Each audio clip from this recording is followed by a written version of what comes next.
You don't know about this dinosaur. You don't know what it was like, but I certainly do.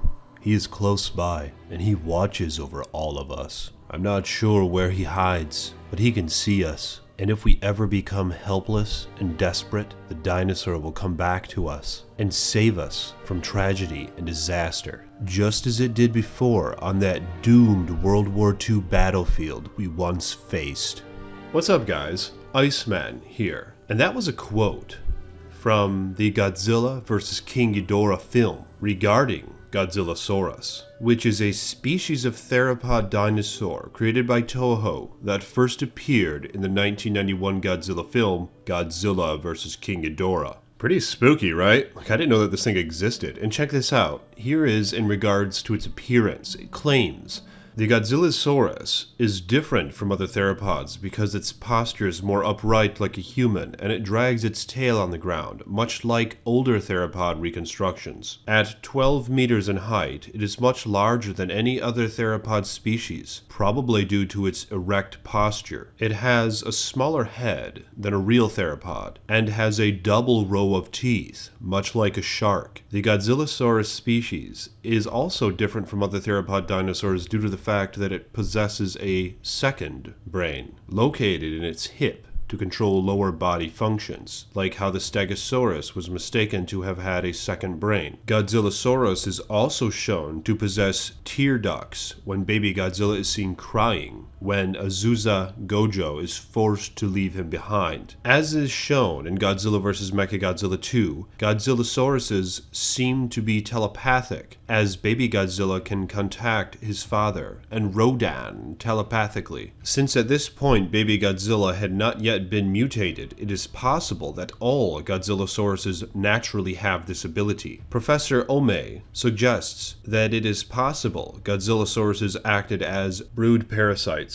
laying their eggs in the nests of other species, due to the presence of baby Godzilla's egg in a pteranodon nest. Despite its relatively small size, the Godzillasaurus that would eventually become Godzilla displayed a high amount of strength and endurance. Small arms, fire, and even rocket launchers were unable to damage him, and only barrages from several battleships were the only thing strong enough to draw blood and weaken him. Though it may have took a lot of damage from the battleships, it still got back up to attack the people on the beach and get away from the beach. And here's a description of it on the Kaiju Guide in Godzilla, the game. It claims that Godzillasaurus, the king dinosaur, a relic species of an ancient living being that once roamed all over the northern hemisphere. It is suspected that a living organism on the island of Lagos in the Marshall Islands in the Pacific Ocean was later transformed into Godzilla. Though omnivorous and gentle,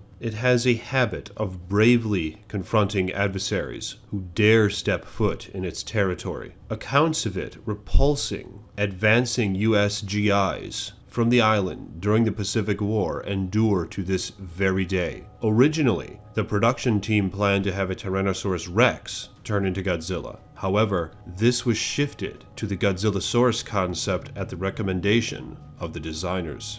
The Godzillasaurus lived on Lagos Island in Godzilla vs. King Ghidorah and was attacked by American soldiers during World War II. This was observed by some of the Futurians and a group of people from the present that had traveled back in time to remove Godzilla from history. The Godzillasaurus fought off the Americans, seemingly defending a bastion of Japanese soldiers who were on the island at the time, but was gravely wounded after multiple naval ships bombarded it with shells and missiles. Badly injured, the Godzillasaurus fell to the ground. After the Japanese soldiers paid their respects and left, the Futurians transported the injured dinosaur to the Bering Sea, thinking that they had successfully altered the present day. However, this was not the case, as a nuclear submarine crash in the Bering Sea provided the energy to turn the Godzillasaurus into Godzilla, thus preventing the timeline from changing. Damn, I never knew of this actual origin of Godzilla.